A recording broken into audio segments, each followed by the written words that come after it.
नमस्कार साथियों, सबसे पहले तो आप सबका यहाँ आने के लिए बहुत बहुत धन्यवाद। मेरे साथ जो मेरे साथीगण बैठे हुए हैं, मैं एक बार उनका आपसे परिचय करा देता हूँ। मेरी दाहिने साइड मेरे जुड़े हैं ठाकुर हरकिशोर सिंह जी, जो अभी दल में कुछ दिन पहले जदयू से ज्वाइन किए हैं। शायद आप लोग इनको जानते भी होंगे कि इन्होंने अब जदयू छोड़कर जनसुराज ज्वाइन कर लिया है। बगल में नवल किशोर राउत जी हैं, जो जनसुराज के मुजफ्फरपुर के प्रभारी हैं।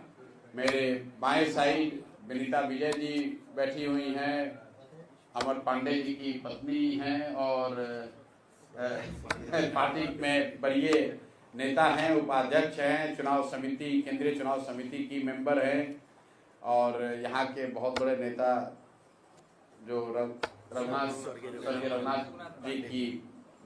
पांडे जी की बहू भी हैं। आप लोग परिचय का जानते हैं। इंद्रभूषण जी से तो आप लोग का परिचय है, जो पार्टी के यहाँ के जिला अध्यक्ष हैं। मनोज यादव जी मुजफ्फरपुर से पार्टी के कोर कमेटी में हैं, महासचिव हैं और वैशाली जिला के प्रभारी हैं। साथ में सुदर्शन जी हैं, जो कि मुजफ्फरपुर जिला के पार्टी के महासचिव हैं। और भैया ये मुजफ्फरपुर के हैं, नाम इनका आप इसलिए नहीं बता रहे हैं कि इनको तो सब लोग जानते ही होंगे। संजय केजरीवाल साहब हैं, मुजफ्फरपुर का अपने सर पे सब उठाए हुए हैं शहर से, हम यही दिखते हैं। और यहाँ बगल में बैठे हुए हैं बीके चौधरी साहब हैं, रिटायर्ड IPS ऑफिसर हैं। इनके पिताजी यहाँ स्वतंत्रता सेनानी थे और 2 बार के विधायक भी रहे हैं। हमारे अफरोज साहब हैं, अफरोज मुखिया, ये भी संगठन के यहाँ वरीय साथी हैं। कुछ और साथी हैं जिनका परिचय मैं करा देता हूँ। यहाँ के मुख्य प्रवक्ता इनका परिचय नहीं करा रहे हैं, मीडिया वालों से इनका आपका परिचय है। लल्लन यादव जी हैं, जो मेरे साथ पटना से आए हैं, मुंगेर से हैं, एक IAS अफसर हैं और इनके पिताजी भी वहाँ से विधायक थे और ये जनसुराज में वरीय साथी हैं, उपाध्यक्ष है पार्टी के। मैं आपका इन लोगों का परिचय इसलिए करा रहा हूँ कि कई बार मीडिया ये सवाल करती है कि भैया प्रशांत किशोर के अलावा और कौन है। प्रशांत किशोर तो दिख रहे हैं, इस दल में दूसरा कोई नहीं दिख रहा है।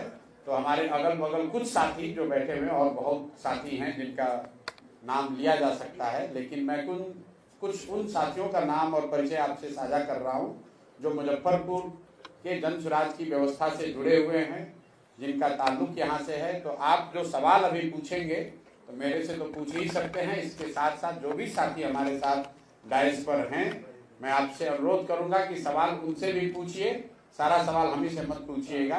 तो बस अब आपके लिए सत्र ओपन कर रहे हैं, जो सवाल आपको पूछना है पूछिए। बहुत बहुत धन्यवाद। रख दी है, कितनी बार, 2 साल से तो बात अपनी रख ही रहे हैं। आपका जो सवाल है उसका जवाब देंगे। पहला तो ये कि अभी आपका सफर है, किस सोच के साथ शुरू किया है, इसका जवाब देते हैं। नहीं, ये जो सफर है ये दल बनने के बाद, जैसे मुजफ्फरपुर में करीब 1.5 बरस के बाद आ रहा है। दल बनने के बाद हम लोग यहाँ पर व्यवस्थित तरीके से वापस आकर उन साथियों से मुलाकात नहीं कर सके हैं, मिल नहीं सके हैं और ज़्यादातर समय यहीं से साथी जाते हैं, पटना में बैठकों में, कार्यक्रमों में हिस्सा लेते हैं। तो पिछले कुछ दिनों में दल के वरीय साथियों के बीच में चर्चा रही है कि जब मैं बिहार सत्याग्रह आश्रम में पूरा समय दे रहा हूँ तो कुछ दिन वहाँ से निकाल कर जिलों में, अनुमंडल में, जब दलगत स्वरूप जो बन गया है उसके साथ जाकर जुड़ूं, पब्लिक से वार्तालाप करूं, लोगों से, कार्यकर्ताओं से मिलूं। उसी के तहत मैं यहाँ आया हुआ हूँ। प्रयास है कि हर जिले में 2 या 3 बार जाएं, कम से कम 1 बार हर अनुमंडल में जरूर जाएं अगले 1-1.5 महीनों में। तो मैंने पश्चिम चंपारण से शुरू किया, लौरिया में, पूर्वी चंपारण में हम लोग कल्याणपुर में थे, उसके बाद छपरा मरौरा में मैं कल था और आज मुजफ्फरपुर में है, कल दरभंगा में रहेंगे। ये चुनावी दौर जो चल रही है इसमें आप ये बतावें कि आप अकेले लड़ेंगे या कोई गठबंधन होगा, क्योंकि हालात जो है वो गठबंधन का दौर है। नहीं, गठबंधन का दौर तो आपके दिमाग में है ना। हम लोग तो जब से चल रहे हैं तब से यही कह रहे हैं कि 243 मतलब 243 जनसुराज 243 सीट लड़ेगा। चुनाव से पहले भी कोई गठबंधन नहीं, चुनाव के बाद भी किसी तरह का कोई गठबंधन नहीं। एक सवाल सर, आप जब JDU में थे, प्रदेश के उपाध्यक्ष थे, और जो आप बार बार अटैक कर रहे हैं तेजस्वी पे, तेज प्रताप पे या राजद पे, कहीं ना कहीं उनको रिवाइव करने में आपका भी कुछ न कुछ श्रेय रहा है, क्योंकि उस समय आप जदयू में थे और आप ही के प्रयास से ये गठबंधन बना था। तो उसके लिए कितना आप उसको क्या लेके क्या सोचते हैं आप? भाई, हर समय कालखंड की अलग परिस्थिति थी। 2014-15 में मैंने नीतीश कुमार की मदद की थी और उस गठबंधन में लालू जी की पार्टी भी उस समय थी। तेजस्वी और तेज प्रताप तो उस समय नहीं थे, लालू जी थे। लेकिन 2014-15 के जिस नीतीश कुमार और जदयू की मैंने मदद की थी और 2024-25 के नीतीश कुमार, दोनों में जमीन आसमान का फर्क है। नेता के तौर पर, मुख्यमंत्री के तौर पर और व्यक्ति के तौर पर जिस नीतीश कुमार की मैंने मदद की थी, प्रशासक के तौर पर, मुख्यमंत्री के तौर पर उनकी छवि थी कि बिहार में सुशासन आया है, कम से कम कुछ सुधार होता दिखा था। नीतीश जी की छवि ये थी कि अच्छी सरकार चल रही है जिसमें भ्रष्टाचार पर कुछ अंकुश लगा है, कुछ विकास शुरू हुआ है। और हमको बिहार की राजनीति से कोई बहुत लेना देना नहीं था। हम लोग तो यही चाहते हैं कि बिहार में तरक्की हो। नीतीश जी उस समय उन्होंने अपना पद छोड़ दिया था। नीतीश जी चुनाव नहीं हारे थे। नीतीश जी के दल को लोकसभा में झटका लगा था। नीतीश जी की पार्टी सिर्फ 2 विधान लोकसभा जीती थी। उन्होंने पद से इस्तीफा देकर मांझी जी को मुख्यमंत्री बना दिया था। नीतीश बाबू नवंबर 2014 में हमसे मिलने दिल्ली आए। उनको किसी ने कहा था कि नरेंद्र मोदी का जो अभियान चला है ये करने वाला लड़का बिहार का है। जब नीतीश बाबू हमसे मिले तो मैंने उनसे यही आग्रह किया, एक तरह से सवाल भी किया कि आप बिहार के मुख्यमंत्री थे, जनता ने तो लोकसभा में जदयू को हराया है, आप मुख्यमंत्री पद क्यों छोड़ दिए? तो उनका ये जवाब था कि हमने इतना काम किया, इसके बावजूद जनता ने वोट नहीं दिया तो मेरा पद पे रहना नहीं बनता है। मेरा सुझाव ये था कि आप वापस मुख्यमंत्री पद पर रहिए और चुनाव लड़ने की जो बात है उसमें जो मदद हो सकती है वो हम लोग करेंगे।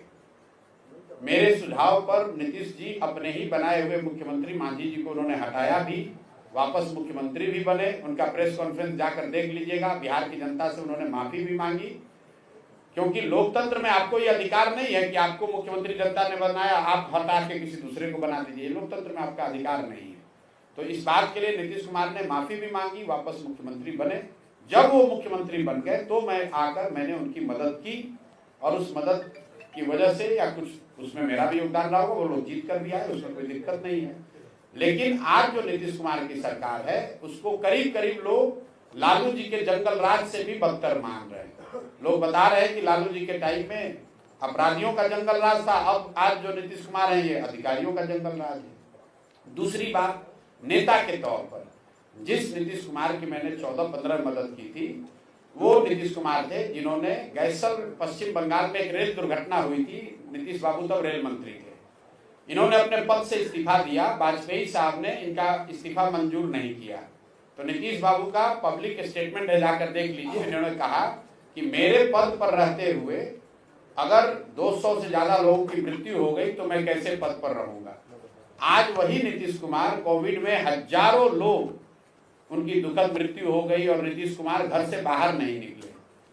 अंतिम जो राजनीतिक मोरालिटी की बात है, 14-15 में नीतीश कुमार चुनाव हारे नहीं थे, लेकिन फिर भी राजनीतिक मोरालिटी के आधार पर पद छोड़ दिया था।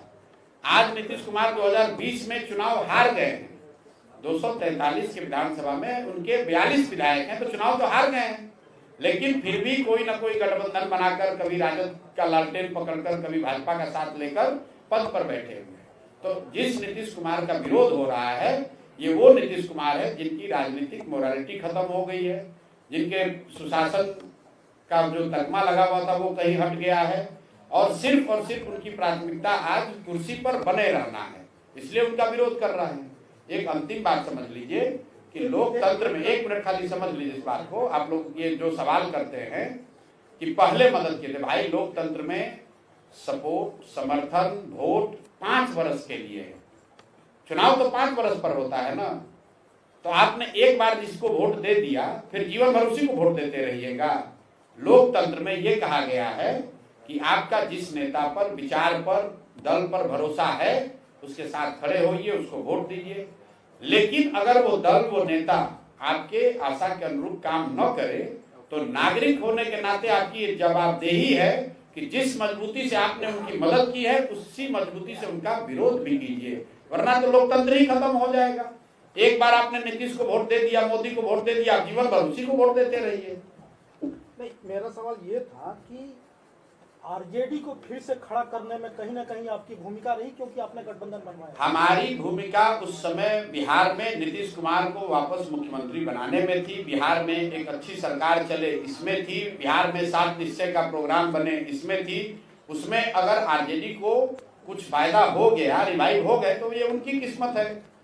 और अगर मान लीजिए एक बार को कि हमारी मदद से वो बढ़ भी गए, तो अब उस चीज को सुधारने के लिए प्रयास भी मैं ही कर रहा हूं। आप तो उसके लिए उस समय भी कुछ नहीं कर रहे थे, अभी भी कुछ नहीं कर रहे थे। अगर 15 को मेरी गलती मान भी लीजिए, तो भी 25 में उसको सुधारने के लिए अपने जीवन का सब कुछ दांव पर लगाकर मैं ही तो प्रयास कर रहा हूँ। जब बिहार विधानसभा चुनाव में जातीय तिरस्म को कैसे तोड़ेंगे, एक चर्चा क्या शुरू हुई कि राघोपुर से प्रशांत किशोर लड़ेंगे, तो सोशल मीडिया पर रिएक्शन आने लगा कि 42% 32% यादव बहुल इलाका उनकी जमानत जब्त हो जाएगी। ऐसे लगातार भाई जमानत तो किसी की कहीं से जब्त हो सकती है। जातीय समीकरण पहले बात तो आप ये समझ लीजिए कि राघोपुर के बारे में हमने क्या कहा है। हमसे सवाल पूछा गया कि आप क्या चुनाव लड़ेंगे, तो मैंने कहा कि पार्टी से ऊपर कोई नहीं है। पार्टी अगर तय करेगी कि मुझे चुनाव लड़ना है तो चुनाव लड़ेंगे, पार्टी अगर तय करेगी कि राघोपुर से लड़ना है तो लड़ेंगे चुनाव, चाहे जमानत जब्त हो जीते हो तो बाद में तय होगा ना। और कोई भाई जाति का सवाल पिछले 2.5 बरस से बोलते बोलते हमारे कंठ में गांठ पड़ गया है। मतलब मुजफ्फरपुर से जो आपके सांसद जीत कर गए हैं उनको वोट पड़ा है कि मोदी जी को वोट पड़ा है? लोगों ने तो मोदी जी के नाम पर वोट दिया है। तो मोदी जी के जाति का कितना आदमी बिहार में रहता है? जो मुसलमान साथियों ने राजद को वोट दिया है, क्या वो लालू जी के जाति के लोग हैं? भाई बिहार में भी उतनी ही जाति है जितना आंध्र प्रदेश में है, कर्नाटक में है, गुजरात में है। ये आप लोगों ने ये धारणा बना ली है कि ऐसा लगता है कि सिर्फ बिहार में ही जाति है। क्या वोकालिका लिंगायत कर्नाटक में इंपॉर्टेंट नहीं है? क्या क्षत्रिय और पटेल गुजरात में नहीं है? कम्मा रेड्डी आंध्रा में नहीं है? मराठा कुर्मी महाराष्ट्र में नहीं है? आप कितने जगह की राजनीति का अध्ययन आपने किया है? कोई ऐसा राज्य नहीं है जहां जातियों की थोड़ी बहुत प्राथमिक बहुलता ना हो, उनका महत्व ना हो। जब आप राजनीति कर रहे हैं तो समाज में जो भी बात है वो राजनीति में भी दिखेगा। समाज में जाति है तो राजनीति में जाति दिखेगी, समाज में भ्रष्टाचार है तो राजनीति में भ्रष्टाचार दिखेगा, समाज में हिंदू मुस्लिम सांप्रदायिकता है तो राजनीति में भी दिखेगा। इसका मतलब ये थोड़ी है कि कोई राजनीति में प्रयास नहीं करेगा। आपने एक रोड मैप तैयार किया होगा, पॉलिटिकल रोड मैप तैयार किया होगा कि बिहार का डेवलपमेंट हम कैसे करेंगे, वो रोड मैप क्या है आपका? रोड मैप रोज बता रहे हैं, और जो हम लोग कह रहे हैं कि जन सुराज आएगा तो 5 चीज हो जाएगा, वो उसी रोड मैप का समरी है। पहला रोड मैप का पहला हिस्सा ये है कि 15 साल से कम उम्र के बच्चों को इतनी अच्छी पढ़ने की व्यवस्था कर दी जाए कि वो व्यवस्था पर आगे चलकर बोझ न बने। और हम लोग का ये भी मानना है कि बिहार की शिक्षा व्यवस्था को सुधारने में कम से कम 5 से 10 साल लगेगा, लेकिन बच्चों की पढ़ाई तो अभी सुधरनी चाहिए। तो जन सुराज ने कहा कि जब तक सरकारी व्यवस्था नहीं सुधरेगी तब तक लोगों को ये विकल्प है कि वो अपने बच्चों को प्राइवेट स्कूल में पढ़ाएं और उसका फीस सरकार भरेगी। ये लोगों का भ्रम है कि सरकारी विद्यालय फ्री है।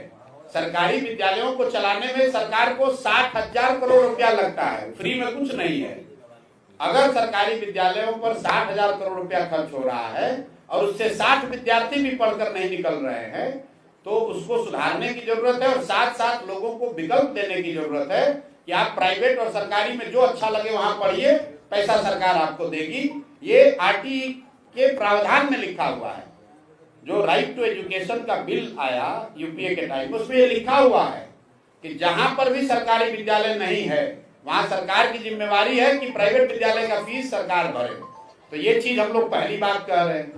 दूसरी बात हम लोग ये कह रहे हैं कि जो व्यक्ति युवा है, जो एक बार अब स्कूली शिक्षा से ऊपर बढ़ गया, अब यहाँ शिक्षा व्यवस्था सुधर नहीं जाए तो उसकी दशा नहीं सुधर सकती है।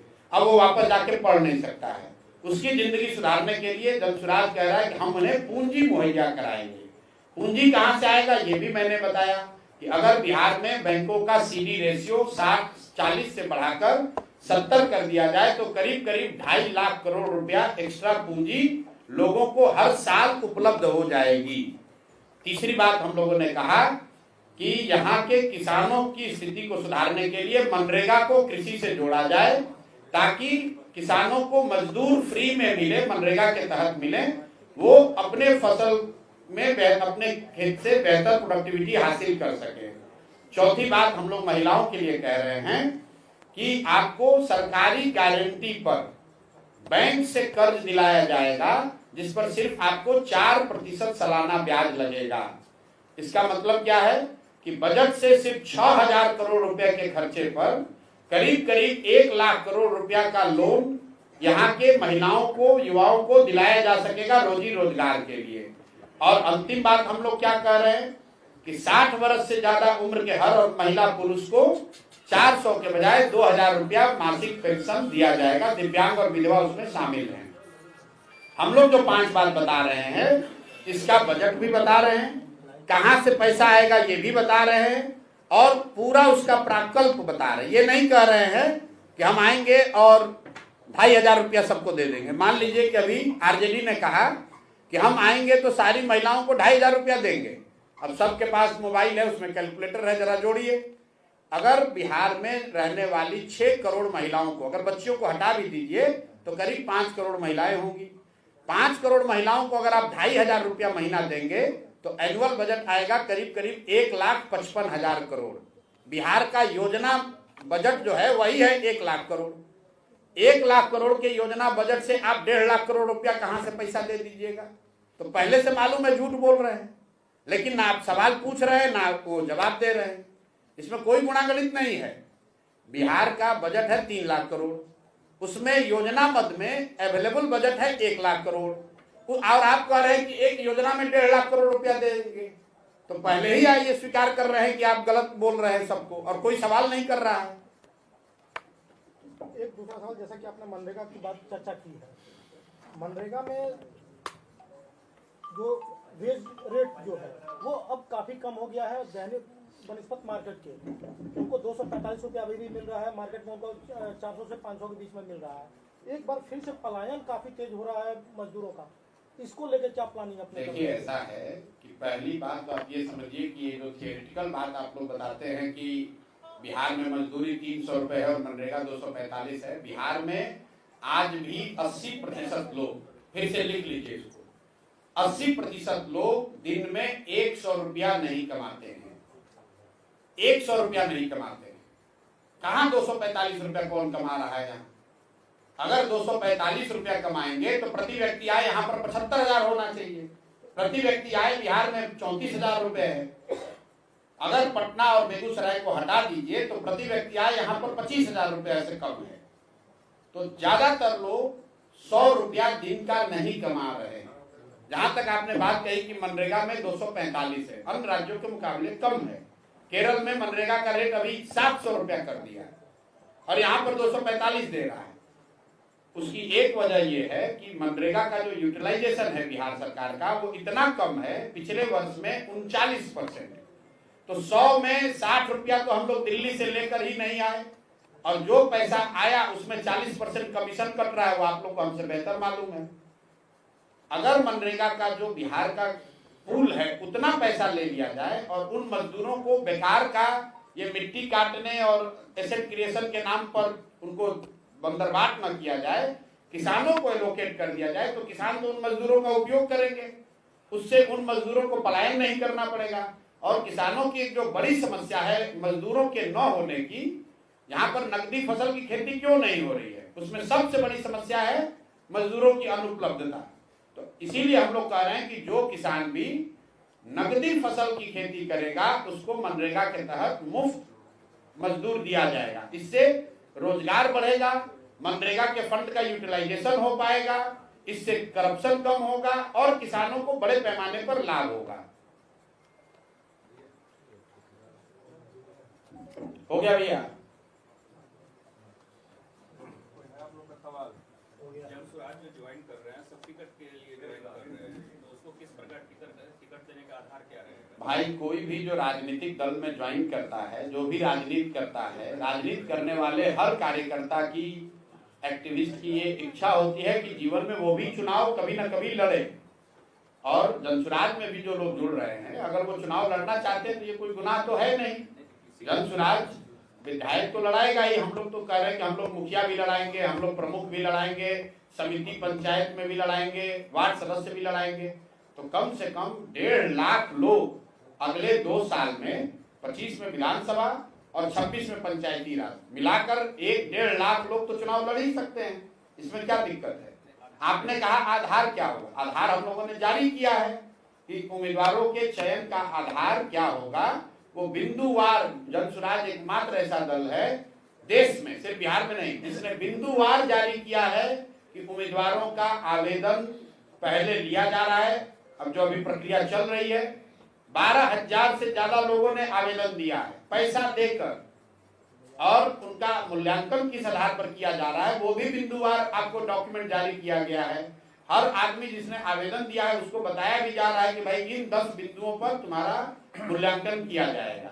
अब वो मूल्यांकन जब पूरा होगा तो जून जुलाई में मूल्यांकन का रिजल्ट आपको दिखेगा। स्वाभाविक तौर पर 243 सीट है तो चुनाव तो 243 लोग ही लड़ेंगे, लेकिन अगर अन्य कार्यकर्ताओं की इच्छा है, उनकी अपनी सोच है कि वो सबसे बेहतर उम्मीदवार हो सकते हैं, तो लोकतंत्र है, सबको कम्पीट करने का अधिकार होना चाहिए। तो साहब जी, जिस 35-40 साल की राजनीति के आधार पर जंगल राज और महाजंगल राज के आधार पर आप जनसुराज को स्थापित करने का काम करते हैं, उन्हीं दलों में नर्जर जो लोग हैं वो आपके दल में आज नेता हो रहे हैं या फिर जो है वो लोग प्रत्याशियों की लिस्ट में, कैसे तय करेंगे? बिल्कुल ठीक बात है, इस पर बहुत लंबी चर्चा हुई है। कई बार लोगों ने सुझाव भी दिया कि जो लोग पहले से किसी दल में हैं उसको जनसुराज में शामिल किया जाना चाहिए कि नहीं, क्योंकि मैं ही ये बात पिछले 2.5 बरस में गांव-गांव में घूम के कह रहा हूं कि बिहार में सिर्फ 1250 परिवार के लोग ही पिछले 30 बरस में एमएलए एमपी बने हैं, चाहे किसी दल का विधायक हो, किसी का सांसद हो। लेकिन ये जरूरी नहीं है कि हर वो व्यक्ति जो राजनीति में रहा है वो गलत व्यक्ति हो। संभव है कि जैसे मतदाता के तौर पर आप कहते हैं कि हम गलत वोट इसलिए दे रहे थे कि हमारे पास विकल्प नहीं था, उसी तरह जो नेता है उसके पास भी विकल्प नहीं था, इसलिए किसी न किसी दल में था। महत्वपूर्ण बात यह है कि अब जब वो दल में आया है तो उसके चरित्र पर अगर कोई दाग हो, अगर वो गुंडा माफिया हो, बदमाश हो, तब आप बताइए कि दूसरे दलों के गलत लोग हमारे पास आ रहे हैं। अगर दूसरे दलों के अच्छे लोग आ रहे हैं जनसुराज में तब तो वो अच्छी बात है। और अंतिम बात समझ लीजिए, इस बात की हम लोगों ने घोषणा भी की है कि 243 लोग जो चुनाव लड़ेंगे उसमें ज्यादातर लोग नए लोग ही लड़ेंगे, लेकिन ये संभव है कि 25, 30, 40% लोग ऐसे भी हों जो पहले से चुनाव लड़ रहे हो या राजनीतिक तौर पर सक्रिय रहे हो। अब बिहार में कोई राजनीतिक व्यवस्था अगर आप बनाएंगे तो उसमें शामिल होने वाले लोग तमिलनाडु और मंगल ग्रह से तो आएगा नहीं, इसी समाज से निकल कर आएगा। हम लोग की कोशिश है कि इस समाज में जिसकी भी रिलेटिवली अच्छी छवि है, देखिए कोई दावा नहीं कर सकता है कि हमारे साथ जो बैठा है हर आदमी दूध का धुला है। आप हम पर भी इल्जाम लगा सकते हैं, सब पर इल्जाम लगा सकते हैं, लेकिन मोटे तौर पर आपको जनसुराज में कोई मर्डरर, कोई बालू माफिया, शराब माफिया, गुंडा, बदमाश, रेपिस्ट वो नहीं दिखेगा। रोक किसी पर नहीं है, लेकिन अगर वो आ भी गया कहीं गलती से तो उसको इस व्यवस्था में कोई बड़ी जिम्मेवारी नहीं मिलेगी, ऐसा आप यकीन रखिए। अंतिम बात समझिए, आज की जो व्यवस्था है उसमें कोई सज्जन ईमानदार व्यक्ति भी रहता है और आप लोग पूछते हैं भाई तुम तो ईमानदार हो, तुम काहे चोरी कर रहे हो, तो कहता है भैया व्यवस्था ऐसा है, इतना आदमी इसमें चोर है कि बिना चोरी किए उपाय नहीं है। तो जनसुराज जो व्यवस्था बना रहा है उसमें इतने अच्छे लोग जरूर रहेंगे कि अगर कुछ गलत आ भी जाए तो कुछ ज्यादा नहीं कर पाएगा। सारे सवाल ये है, बात आप कर रहे थे जी, उन परिवारों से कोई प्रत्याशी बनाएंगे आप इसमें? बहुत कम। जो 1250 परिवार के लोग यहाँ पर चुनाव लड़ते रहे हैं, जीतते रहे हैं, उनमें से बहुत कम ऐसे परिवार के लोग हैं जो जनसुराज के उम्मीदवार बनेंगे, इतना मैं कह सकता हूँ। आपने जरूर एमएलसी चुनाव में जिस प्रत्याशी को आपने समर्थन दिया जी, परिवार के लोग तो एमएलसी जीते गए हैं। ठीक है, तो मान लीजिए कि टोटल 6 चुनाव हम लोग लड़े, एक अफाक अहमद लड़े, वो किसी पारिवारिक पृष्ठभूमि के उनका नहीं है राजनीतिक। उसके बाद जो 4 उपचुनाव में प्रत्याशी बने उसमें कोई इस तरह के पृष्ठभूमि का नहीं था, 6 में 1। तो मैंने कहा 0 नहीं हो सकता है, लेकिन उनकी संख्या, उसका प्रोपोर्शन बहुत कम होगा। सर सवाल ये है कि आपने कहा कि लोग पैसे देकर आवेदन दे रहे हैं और आप अच्छी छवि के लोगों को भी ढूंढ रहे हैं जी। तो कोई ऐसी अच्छी छवि के लोग जिनके पास पैसे नहीं है वो आप तक सूचना कैसे पहुंचा सकेंगे? बिल्कुल मेरे भाई, पैसा देके मतलब कोई 2-4 करोड़ नहीं, 21,000 रुपया आवेदन की शुल्क है, आवेदन का शुल्क है। और ये भी बताया गया कि जिसके पास 21,000 रुपया भी नहीं है वो अपने यहाँ से हर पंचायत से 100 आदमी का नाम, 100 आदमी उसके समर्थन में लिख के दे दे कि ये आदमी इतने गरीब हैं कि इनको 21,000 रुपया भी हम लोग नहीं इकट्ठा कर सकते हैं, तो उनको फ्री में लड़ाया जाएगा। जन सुराज में टिकट का आधार तो पैसा है नहीं। मतलब आप लोग जब अगली बार पत्रकार वार्ता करें तो तेजस्वी यादव से, नीतीश कुमार से भी ये पूछिए कि आपके उम्मीदवारों का चयन का आधार क्या है। ये चर्चा बिहार में हो रही है, यही जन सुराज की सबसे बड़ा जन सुराज का योगदान है।